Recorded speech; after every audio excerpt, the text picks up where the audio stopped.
I just, they look really chunky on that side. Just got so good on that side.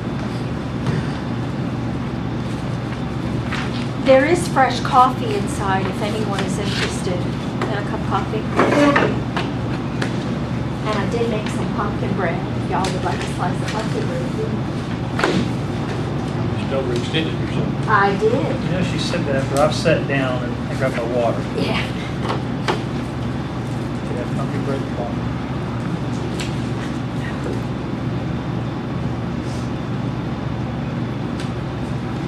6 o'clock, time to call order.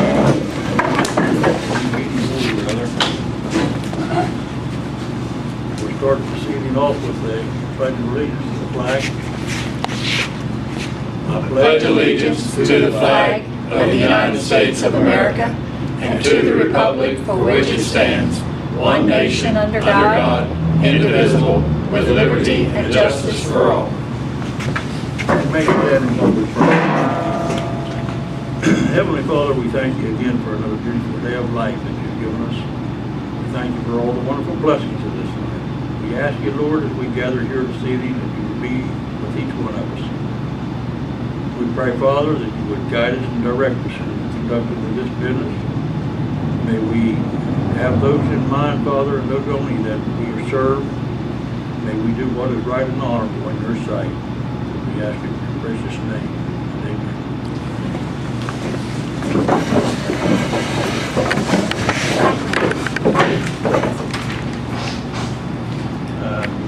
I don't think I know all the guests here. Each one of you want to stand and identify yourself? Tammy Beamer. Greg Robinson. Ralph Sandorf. Mike Zorb. Cole Crim. I'm David Waco. What was that? David Waco. Oh. How do you spell that? LACKO. Well, we welcome each and every one of you to the Hamlin's Authority meeting. Okay,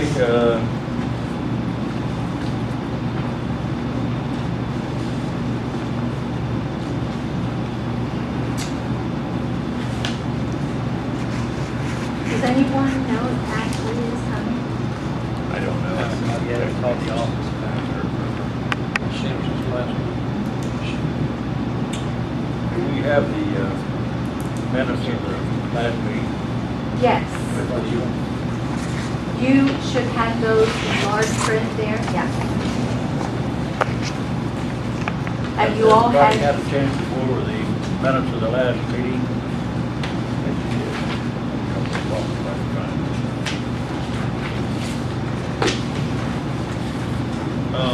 On the director's report, Yes.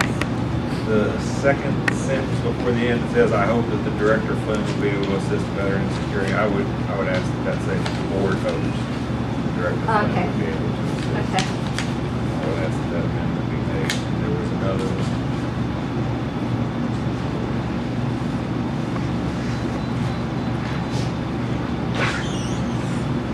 Make sure it stays open, RD. RD, don't shut it. There you go. They don't leave it open. Bring it a little bit, just don't lock it in. There you go. Thank you. And it says on the committee reports, the last sentence, the Charleston State Auditor's Office will be able to audit the financial statements until March. It says it will contact me closer to that time. Oh, okay. I would Barbara. ask that be changed. Okay. Either contact Barbara or contact the board. Well, they said they would contact you. Put your name in. I will. Well, while you're working on that director's report, I wasn't gonna mention this until he brought up that paragraph. In the third line, at the end, it's and more, not anymore.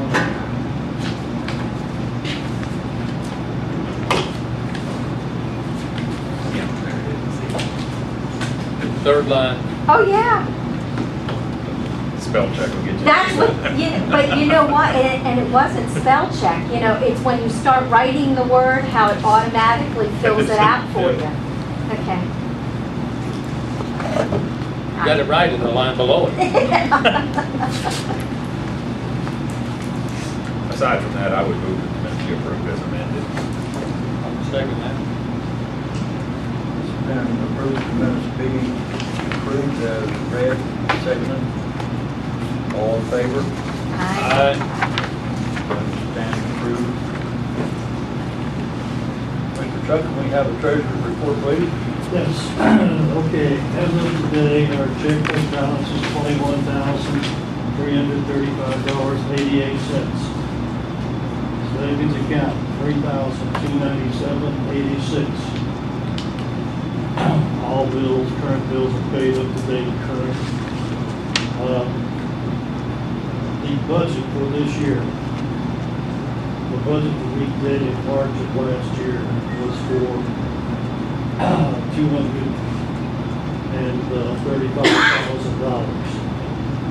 We have spent 119 of that, with the remainder of 115, 116 left. I will include this in the report that I emailed to you this weekend, after the end of the next weekend, after the end of the month. Our payroll for the first 6 months of the year is provided by Beth Keller, $251,114.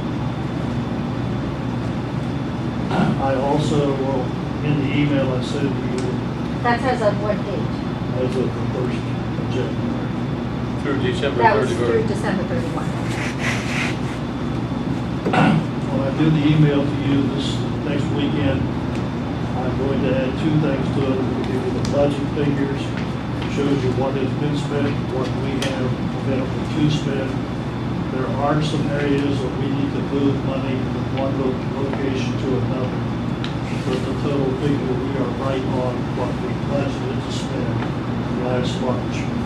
We do have some areas below what we budgeted, we have a few that are over. But by and large, we are following the numbers that we projected. I don't have Mr. Robinson's email or committee, and I've included him in the emails as well. You want it? I'll get that. Okay.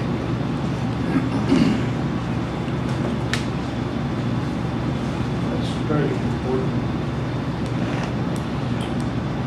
So then maybe at the next meeting, we will be able to bring to the board those areas where specific line items where we need to make adjustments. We've already authorized him to make those line item adjustments where they need to be made, but I think we'll sit down with them. We need to officially make amendments to that.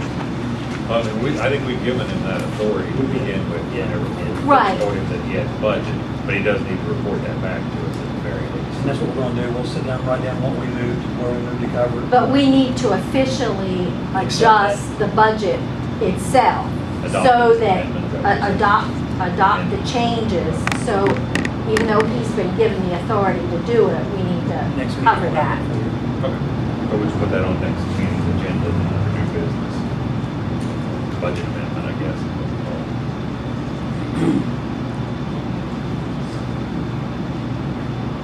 Is there any other comments on the treasurer's report?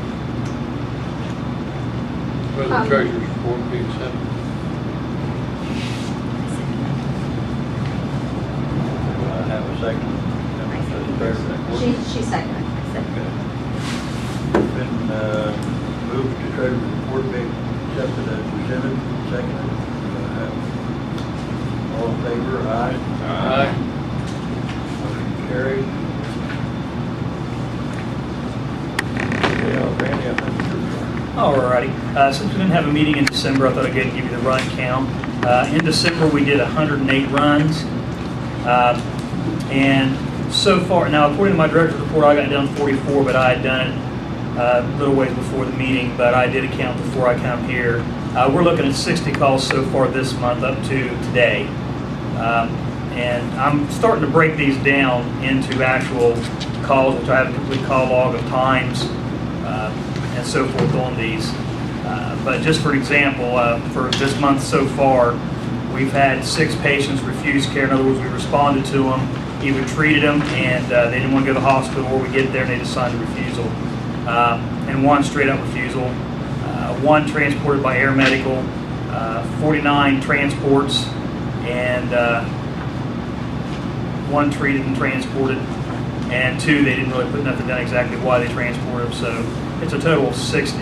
Like I said, I got that all broke down, so if anybody needs that, we have it, so we can do a better accounting of what we're doing.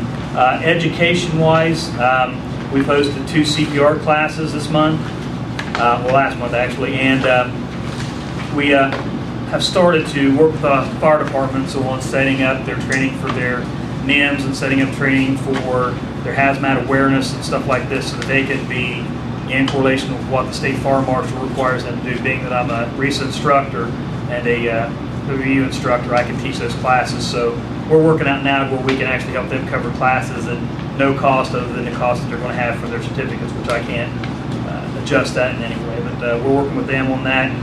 We've implemented an in-house training policy. Since the last time we met, they're required to train 1 hour a day. So each shift has to cover something within the curriculum that's required in order to recertify. There's a whole list of them on the state website. They can be patient packaging, patient assessment, auto extrication, and so forth. They got to train 1 hour on that, and those are sent in to the state office for continuing education hours so that they can keep up their license. So Those online. no, what they're doing is actually in-house classes, but there is a lot of online if you need it. Is that when they have downtime? Yes, after they come in, first thing, so that you know what they do, first thing they do when they come in the morning, we have a 7 o'clock shift and we've got an 8 o'clock shift. The 7 o'clock shift comes in, they make sure the truck's checked off, they get through all the fuels, oils, and so forth, all their equipment. After they get that done, the 8 o'clock shift should be coming on. The 8 o'clock shift checks their truck off, their oil, and so forth, make sure their trucks are ready to roll. Then they go in and do their house duties. House duties consist of completely cleaning the station, dumping all trash, making sure all stocks is up in the station, and then after that point, they're allowed to do what they need to. Sometime during that frame of the day, they need to break down an hour of training, whether it be in the morning or towards the afternoon. But sometime within their period of time, they have to do at least 1 hour training. But you're not saying that if they're busy their entire shift, they would have to work over No, to do, no. yeah. There's no overtime for their training, and sometime during the day, they have at least an hour to do some type of training. That's why we're sitting there waiting for a call. Exactly, yeah. What Now, I I'm saying. assume if they get 3 calls in a shift or something, Yeah. then that you don't go back and go, you skipped your hour of training. They don't just stick around for it, right? No, exactly. So we've got them doing that, and they're getting big education for that. Talk about the training for the fire departments. We're working on more training for the public. We're going to try to set up more CPR classes and first aid classes for the public. And the only cost for those, because I'm an instructor and so is Clint, we have a couple other instructors, the only cost for those is $10 per card. And that's what we have to pay Reese in order to print the cards. That's not our fee, that's just the fee that we're required to pay for the cards. Did that lady, the Britons, Yes. finally get their cards? Oh, yeah, they got them the very next day. This is my mailbox, and I Okay. called them, and they come up. So, yep. Upcoming events, we got our licensure inspection coming up, should be next month. Martha and I are going through all the files, making sure everything's updated and ready for the inspection. They had to continue the inspection last time because the state offices went through a large change with the upper echelon as far as directors and so forth goes. They still may have to continue, from my understanding, which they give us a letter, because without the licensure inspection, Medicare, Medicaid refuses to pay unless you show that you have been extended and for what reason. So if we don't get inspected in March, we'll have to get another letter for Medicare, Medicaid. But they haven't sent me one yet saying they've extended it, so I'm looking forward to them coming down. They go through all of our files, make sure we have adequate supplies and so forth, make sure we have adequate insurance. We send all that in form and get inspected, and they give us another certificate of licensure for another year or two. Okay, yeah, pretty much covered it. Goals, we're putting forth a maximum amount of effort to work with the county commission. We're doing everything possible to continue providing a high level of service that has been come to be expected from our agency, and while staying within our budget constraints. So after the last meeting, I was going through a lot more things. I'm looking forward to working with Greg and setting things, make sure we get within our budget and guidelines, which we have been, but I mean, there's more that I can learn and go, and I'm looking forward to that. So that's some of the goals that I have. On your 2 CPR classes we had in December, how many students do we have? There was 5 one and 3 the next, so those are the 2 classes we had. And those were local? Yes, those are all local people. We get a lot from the senior citizens place where they hire and go through the personnel. And they pretty much call us and say they need a class, and we do one as soon as we can for them. So a lot of them are small classes. But we really haven't advertised in the paper yet that we want to hold a class on that date, which is what I want to do. I want to actually set a date, say once a month or every other month, have a class and run it for a while, and then go to every 6 months once everybody gets their card if they need it. What do they do at primary care?